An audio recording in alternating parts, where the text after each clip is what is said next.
Quand lorsqu'on entend que l'enfant va passer le concours, on court partout au quartier. L'enfant oublie quelle est la mère. Elle dit le fly dans ses couessons. Mais quand il s'agit de louer le Seigneur, parfois on oublie que c'est 1 milliard de concours. C'est une infinité de buts marqués. Parce que le but de saluer les pauvres, c'est même ça, la 10 minutes, c'est fini. Mais le but que Jésus-Christ a marqué sur la croix, la Bible déclare que toute l'éternité, on ne cessera pas de louer le Père de l'Éternel. Alors, bien aimé, louer le Seigneur, il faut qu'on mette de côté les manières. Il faut qu'on mette de côté le fait d'être grand. La Bible dit que le roi David, qui était le roi dans toute sa hauteur, quand il s'agissait de louer son Dieu, il n'y avait plus de sujet, il n'y avait plus de roi. Lui-même, il était au milieu de la foule. Dans de toutes ses forces, célébrant l'Éternel, parce qu'il avait compris que devant Dieu, il n'y a pas de temps. Et quand tu sais danser devant ton Dieu, quand tu sais célébrer ton Dieu, il n'y a rien qui te refusera. La Bible parle d'une histoire tragique avec l'histoire de Jean-Baptiste, avec le roi Hérode. La Bible dit que la fille d'Hérodias a dansé devant le roi Hérode. Le roi était tellement émerveillé qu'il a dit, demande-moi ce que tu veux que je te donne. Demande-moi ce que tu veux que je te donne. Si c'est la moitié de mon royaume, je te le donnerai. Et je vous assure, si elle avait demandé la moitié du royaume, elle aurait eu. Malheureusement, c'est une mauvaise intention. Mais cette histoire nous enseigne de ce qu'il n'y a rien que tu vas te refuser.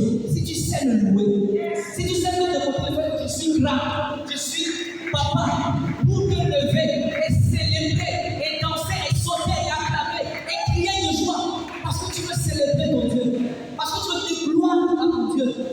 Il n'y a rien.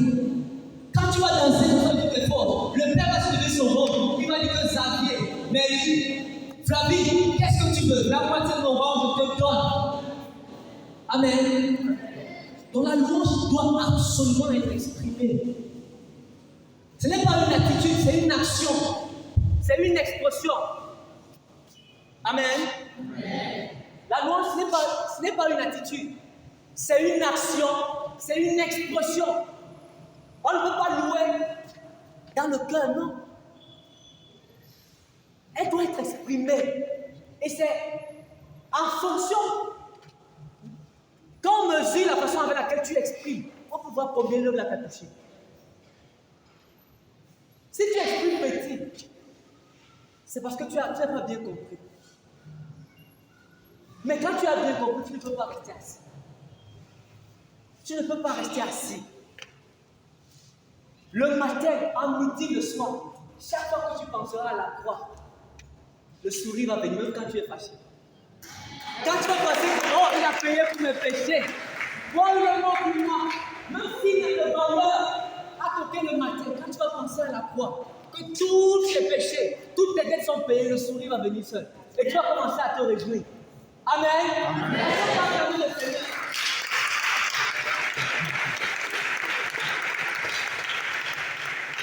Gloire à Dieu. Là, l'adoration.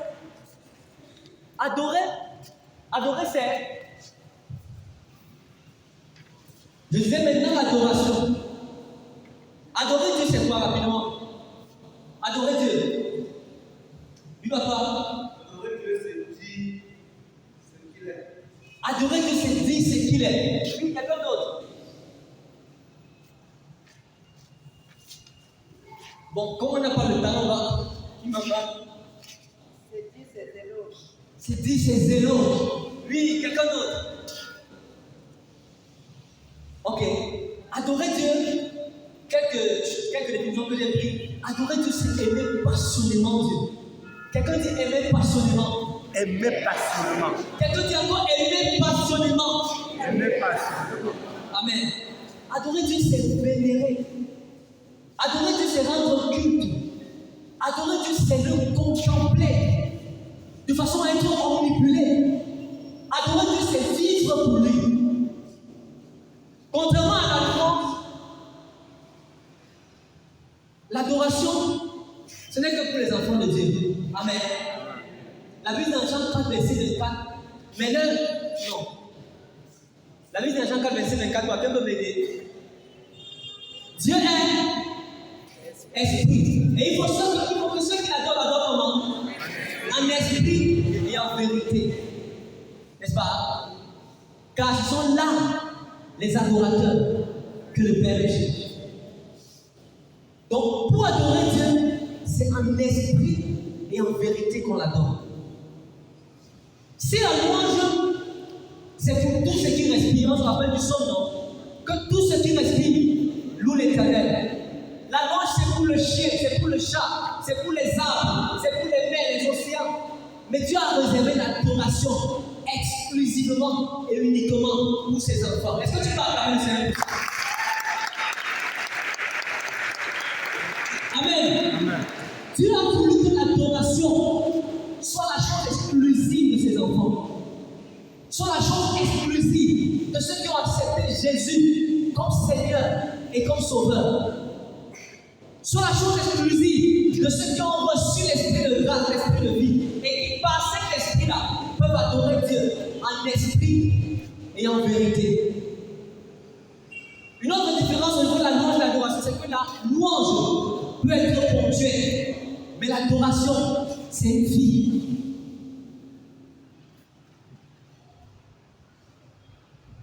L'adoration, c'est une vie. C'est finalement ma vie qui est une adoration. Je ne dis pas que bon, pas seulement l'adoration, non.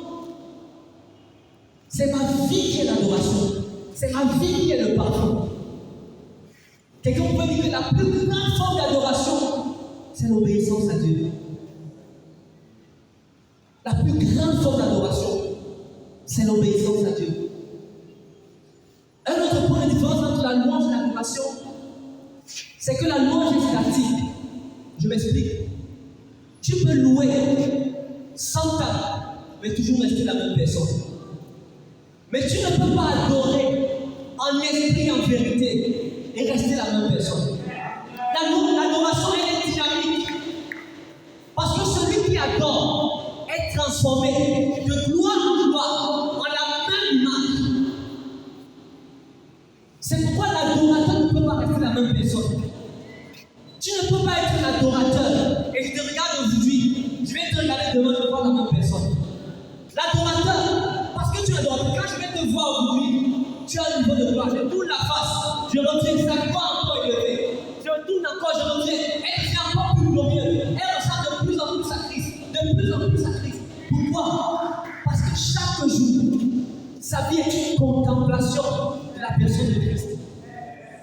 Parce que sa vie entière est une contemplation incessante de la personne de Christ, de l'œuvre de la croix, de la grâce qui a accompagné à cela, des merveilles de Dieu. Sa vie est une contemplation incessante. C'est pourquoi que je suis transformé chaque jour de gloire en gloire, à la même image.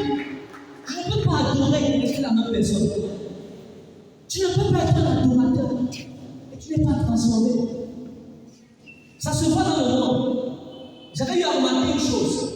Quand vous voyez un gars qui disait qu'il était fan d'Arafat, à un moment, les gars marchaient tous comme ça.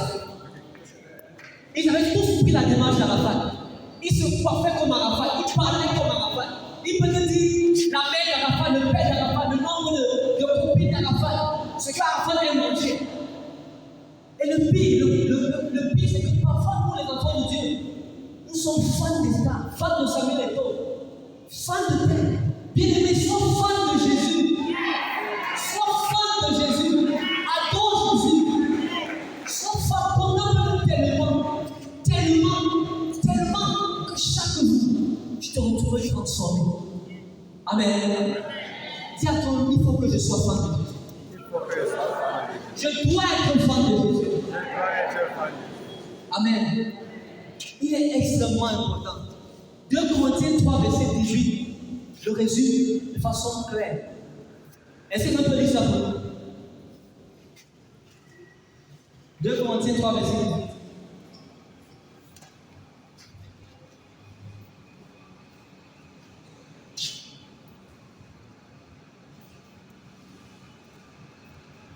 18. Nous tous qui le visage découvert ouvert, contemplant comme dans un miroir la gloire du Seigneur, nous sommes transformés en la même image de gloire en gloire par le Seigneur l'Esprit. Amen. Nous tous qui contemplons comme dans un miroir la gloire du Seigneur. C'est ça l'adorateur. L'adorateur est celui qui est tellement passionné de Christ.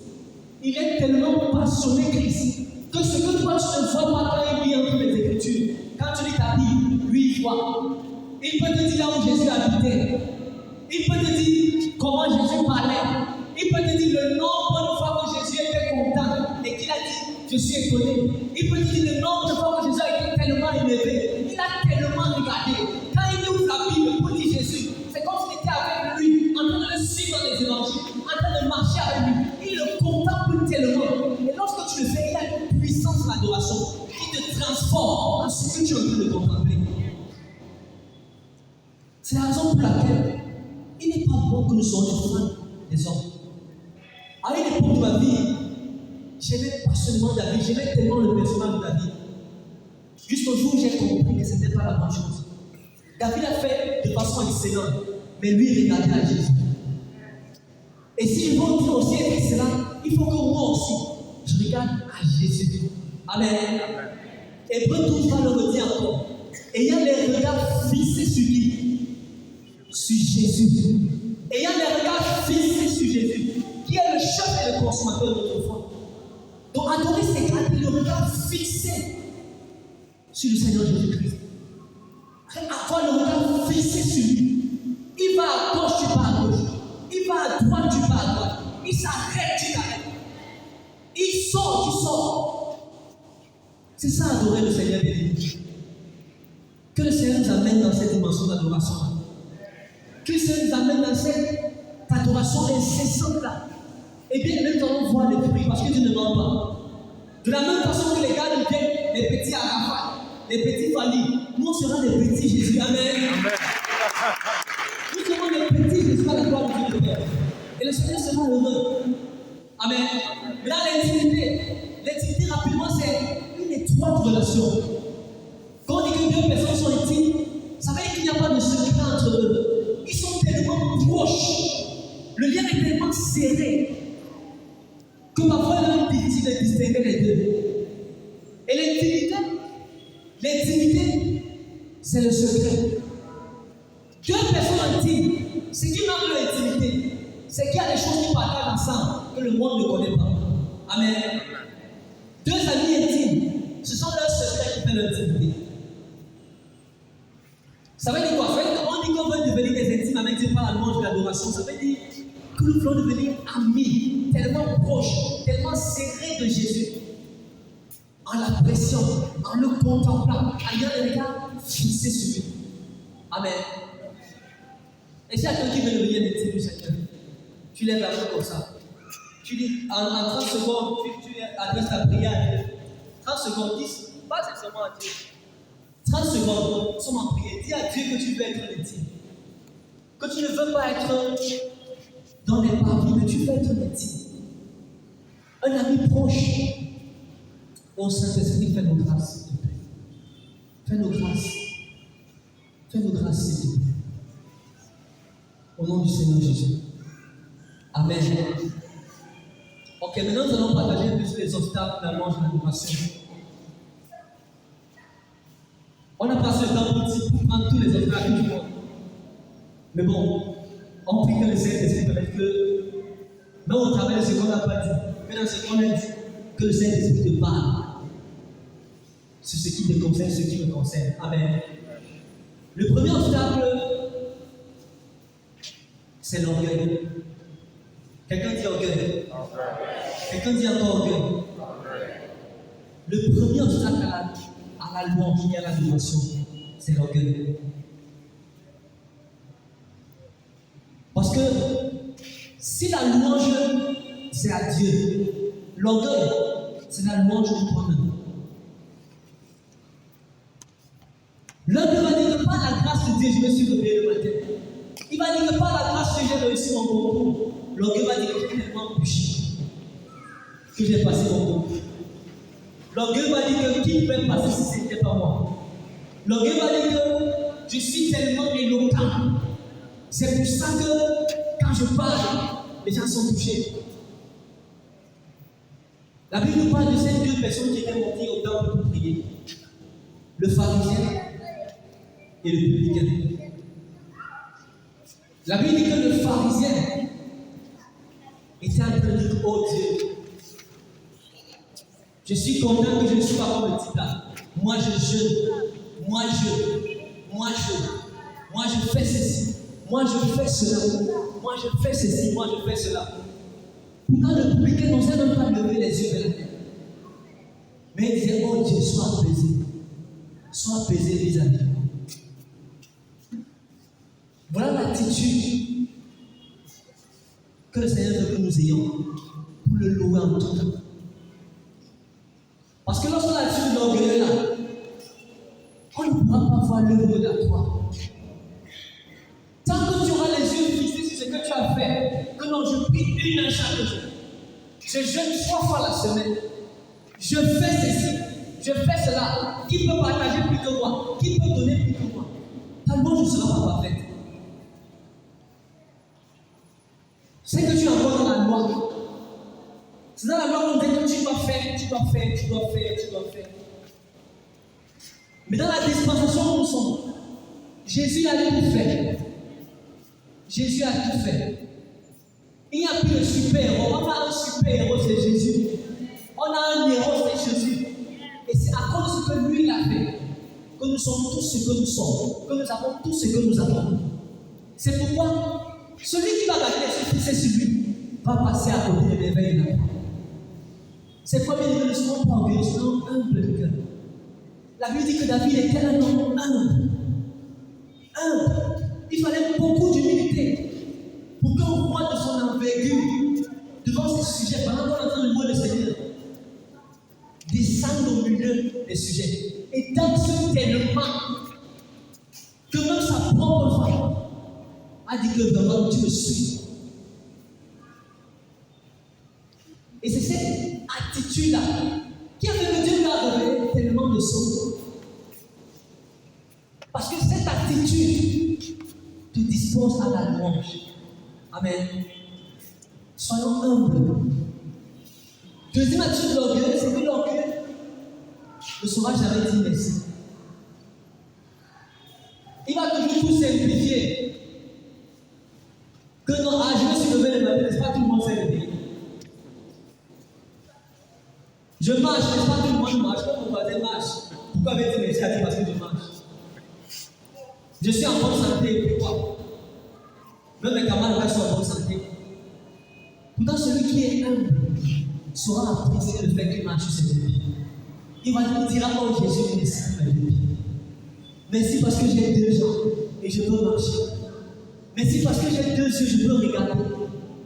Merci parce que en ce jour-ci, je suis encore en vie. J'ai des amis qui sont morts, mais moi, par ta grâce, je suis vivant.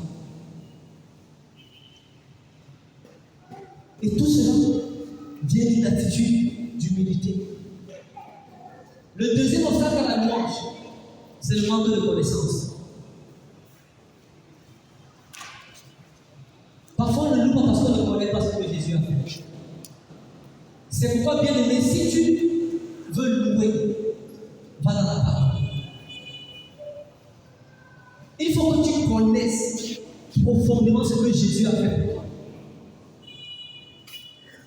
Il faut que tu ailles dans les détails pour comprendre parfaitement l'œuvre qu'il a accomplie. Et il y a des choses pour lesquelles tu pleurais, que le jour où tu vas entendre ça, tes pleurs vont devenir la louange, parce que tu connais. Je vais encore reprendre le témoignage de papa Benjoyer, qui disait qu'un jour il a mangé, il a fait le songe, il a mangé la nourriture. Dans le songe, il s'est levé comme ça à dire, oh les sorciers, oh le feu, les peines. Mais quand il a su que le Seigneur n'avait pas dit que je n'allais jamais manger un repas pour terre, mais que si tu manges, ça ne va rien te faire. Les pleurs, les lamentations sont devenues la louange et l'adoration. Amen. Bien aimé, il y a des combats, il y a des pleurs, il y a des larmes dans ta vie que que si tu savais ce que Jésus avait fait, aussitôt cela se transformerait en louange. Tu louerais Dieu pour ces choses. Mais le problème c'est qu'on ne sait pas. On ne sait pas ce qu'il a fait. On ne sait pas. On n'a pas compris l'œuvre de la croix. On est en train de pleurer sur les choses. Pourtant le Seigneur est étonné de voir que comment les gars là pleurent encore là-bas.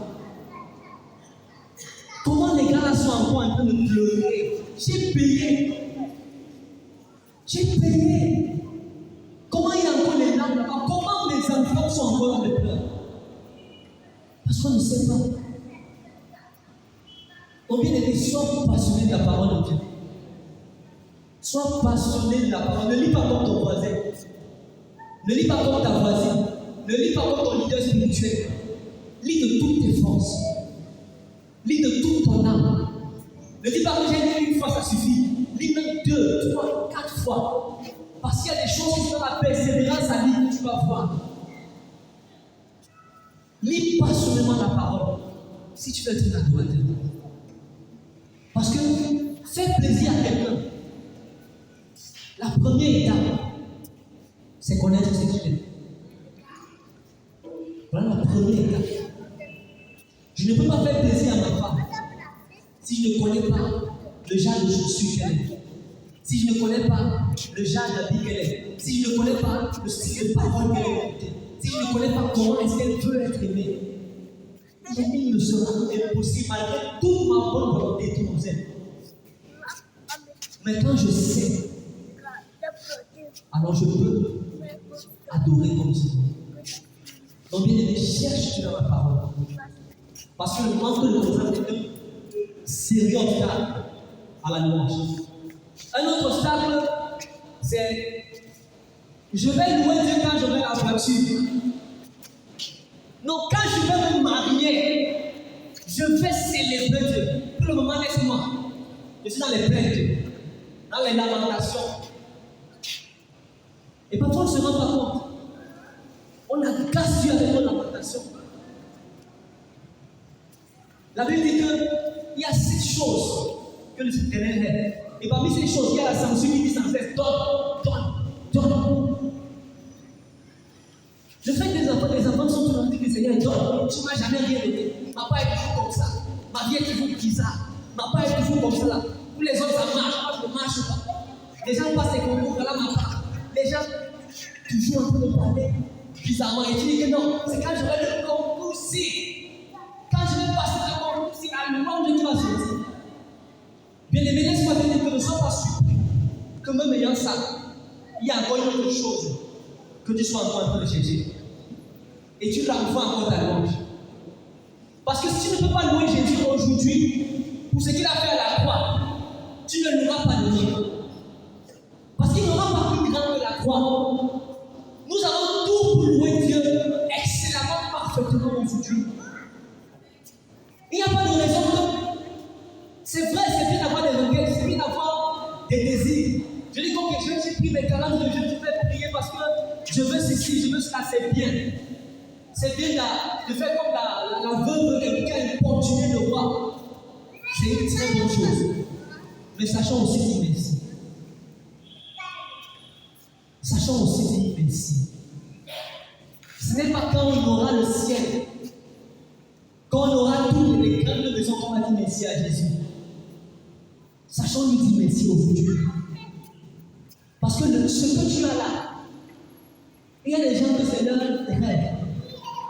Quand il se couche à nuit, dans son rêve, c'est ta vie. C'est tout son rêve. Mais quand tu as ça, tu ne peux pas louer le Seigneur. Quand tu as ça, tu ne bénis pas le Seigneur. Non, quand je serai, quand j'aurai, quand je vais louer jusqu'à. Non, c'est aujourd'hui. C'est à cause de l'œuvre de la croix qu'on le. Chaque fois que tu vas tourner ton regard à la croix, il y aura une infinité de raisons de dire merci. C'est parce que nos regards sont tellement sur nous-mêmes. On regarde tellement à nous-mêmes. On regarde tellement à ce qu'on n'a pas, tellement à ce qu'on veut. Tellement. Et on ne voit plus la croix. On ne vois plus ce qu'il a accompli à la croix pour moi. Et du coup, la louange est stoppée.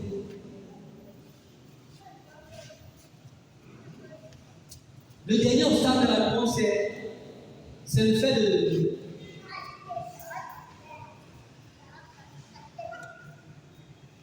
Le dernier obstacle à la louange, c'est le fait de regarder à ses difficultés. Hébreu 13, verset 11, je pense, parle de ce qu'on appelle le sacrifice de louange. Par lui, offrons sans cesse à Dieu un sacrifice de louange. C'est-à-dire le fruit des lèvres qui confessent son nom. Il y a une sorte de louange que Dieu aime, que ça sorte de notre bouche, même quand il n'y a aucune raison de nous.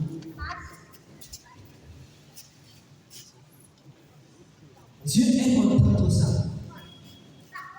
Comme Paul et Silas, qui étaient en prison constamment. Et malgré tout ça, se sont mis à louer le Seigneur. C'est ça le sacrifice de louange.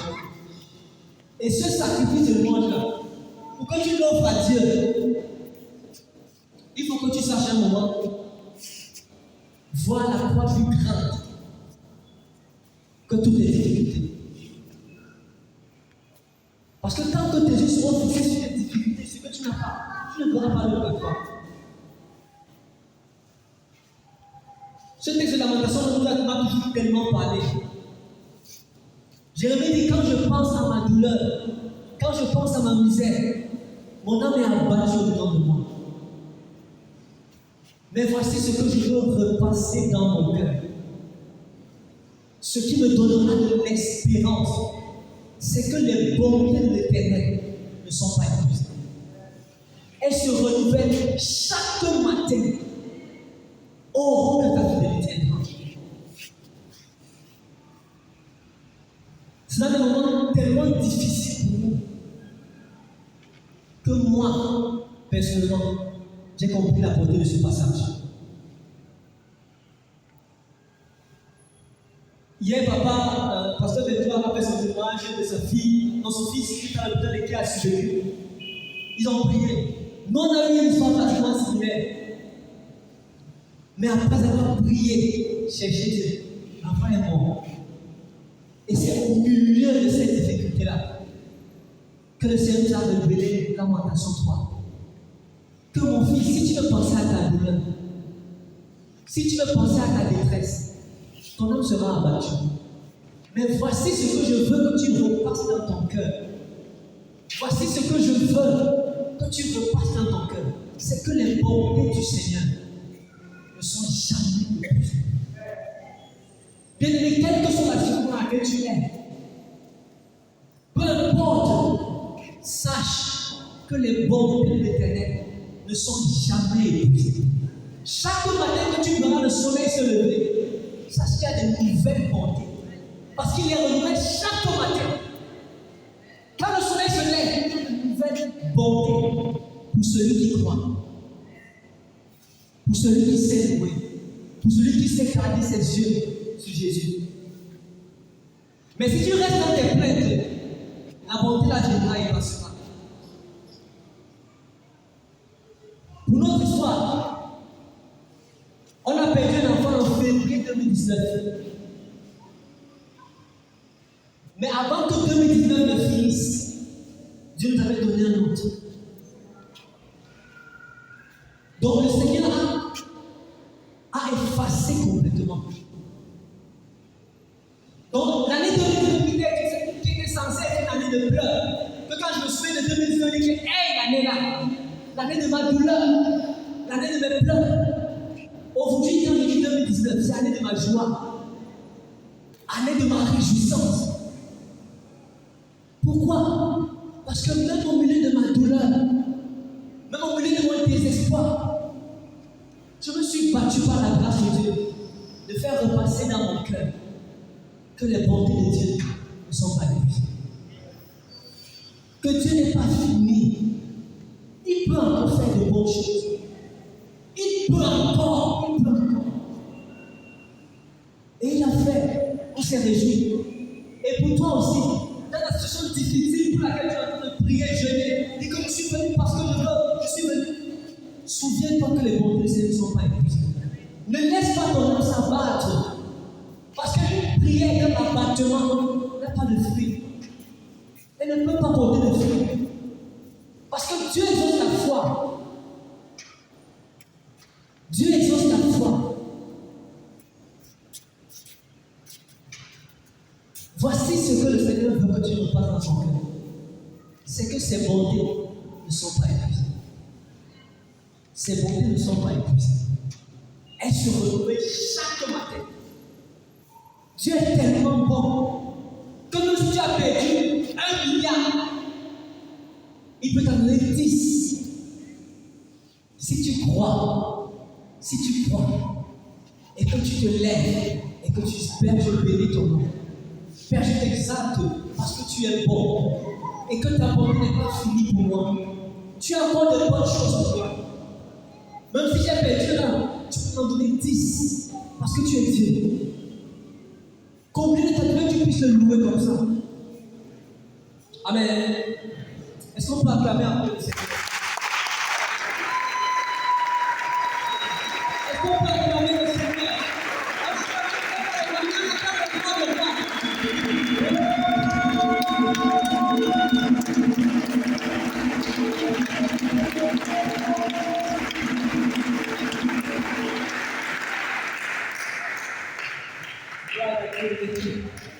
Gloire à Dieu. Ok. Maintenant, pour cultiver les intimités avec Dieu au travers de la louange et l'adoration, comment est-ce que la louange et l'adoration nous aide à cultiver les intimités avec Dieu? Première chose, son sang, verset 4. Entrez dans ses bodies avec des cantiques. J'aime cette version-ci, en anglais, qui dit que enter into his presence with this password, thank you Lord. Donc, entre dans les paradis de Dieu avec ce mot de passe. Merci Seigneur. Ça veut dire quoi? Ça veut dire que pour entrer à la présence de Dieu, le mot de passe pour entrer, c'est merci Jésus. Ce n'est pas que ouais Dieu, depuis que je prie, je suis à l'église tous les jours. Qui est non plus peut-être pas à l'église? Non, ce n'est pas ça le mot de passe. Le mot de passe, c'est merci Jésus. Amen. Et si tu sais dire merci Jésus, alors les paradis vont être ouverts. Le Seigneur va te donner accès à sa présence. Parce que peu importe ce que tu as dans le vie, comme difficulté, tu viens avec ce mot de passe. Merci. Merci pour la croix. Merci pour ce que tu as fait pour moi. Merci parce que même si tout est difficile, je vis. Et c'est une grâce pour tous en moi. Quand je fais venir avec ce mot de passe, alors j'ai accès à la présence de Dieu. Deuxième chose, c'est que Dieu siège au milieu de la louange de son peuple. Dieu siège au milieu de la louange de son peuple. Psaume 22, verset 3. Donc pendant que je le loue, je l'exalte, je le bénis, c'est là qu'il fait son siège. Amen. Deuxième chose, pour développer notre intimité avec le Seigneur, c'est que le Saint-Esprit ne va jamais déployer son potentiel lorsqu'il n'est pas apprécié. Nous sommes enfants de Dieu, le Saint-Esprit vient. Mais si on ne sait pas apprécier ce qu'il fait, si on ne sait pas le bénir pour ce qu'il fait, alors on va finir par l'attrister. Et si tu attristes le Saint-Esprit, tu ne pourras pas voir l'infinie grandeur de sa puissance. Éphésiens dit que or à celui qui peut, selon l'infinie grandeur de sa puissance.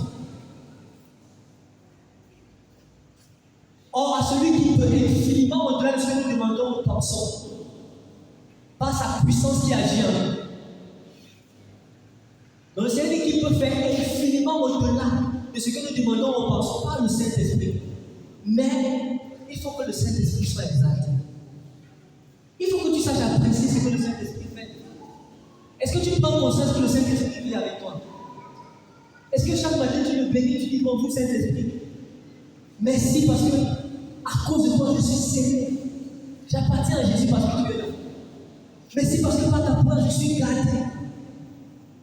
Merci parce que tu me remplis de sagesse. Merci parce que par toi, la vie de Christ opère en moi. Merci parce que tu vis en moi.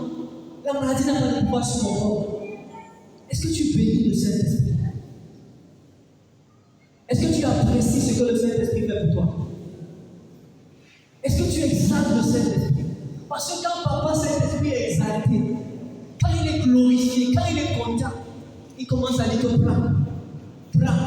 On peut dire ici qu'il y a que le Saint-Esprit qui donne à qui il veut, comme il veut. C'est comme il veut qu'il donne. Le Saint-Esprit est souverain, il est Seigneur. Alors si tu veux, exalte-le. Si tu veux voir sa puissance, exalte-le. Apprends à l'exalter. Apprends à le bénir. Apprends à le célébrer. Apprends à lui dire merci. Apprends à glorifier son nom. Apprends à exprimer ta reconnaissance par rapport à ce qu'il a fait. Dis-lui simplement merci. Merci. Parfois on se dit qu'on n'a pas les mots. Mais c'est parce qu'on n'a pas souvent la volonté. Parce que souvent tu viens pour dire seulement merci. Malgré que tu es en train de parler sans t'arrêter. Parce que le Saint-Esprit nous donne les mots pour le bénir. Amen. La dernière chose, c'est que dans la louange et l'adoration, le Saint-Esprit donne vie à sa parole. Dans la louange et l'adoration, le Saint-Esprit donne vie à sa parole. Bien aimé, tout le monde sait que Dieu nous a tant aimés. Tout le monde sait que Jésus est mort à la croix. Mais j'ai fait une expérience dans ma vie. C'est que quand tu prends une parole que tu sais, et tu viens dans la présence de Dieu pour lui dire Jésus, merci parce que tu m'aimes. C'est comme cette parole devient vivante dans ton cœur. Et c'est ça qu'on appelle le rhéma. Pourquoi? Parce que j'ai pris la parole et je suis venu bénir le Seigneur. Je suis venu l'exalter. Oh Jésus, merci parce que tu m'aimes. Merci parce que tu es mort à la croix. Simplement en le disant, ça a une toute autre portée. Tout le monde sait que Jésus nous aime. Mais il y en a qui en pleurent. Il y en a à qui ça ne dit rien. Il y en a pour qui Jésus c'est une histoire, comme l'histoire du Cameroun. Mais il y en a pour qui chaque fois qu'il prononce ce nom, il ne s'arrête pas de sauter et de danser.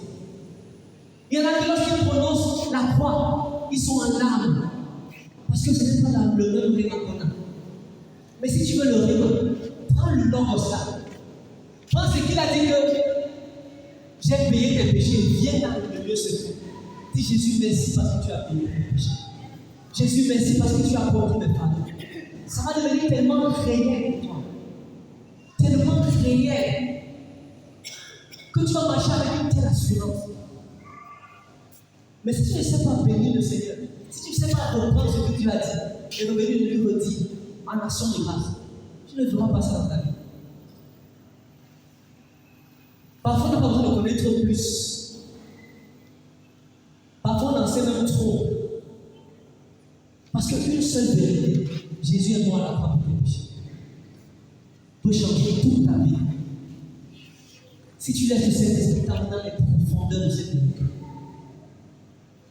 Et pour connaître les profondeurs de la parole de Dieu, va dans le lieu secret, dans la louange, de l'action de grâce. Remercie Dieu pour ces simples choses-là que tu connais. Et tu vas voir que pendant que tu seras en train de le remercier, ça va devenir une montagne devant tes yeux. Tu vas voir ça tellement grand. Le Seigneur de Jésus est tellement immense. Quand tu seras en train de pleurer, parce qu'il t'aime.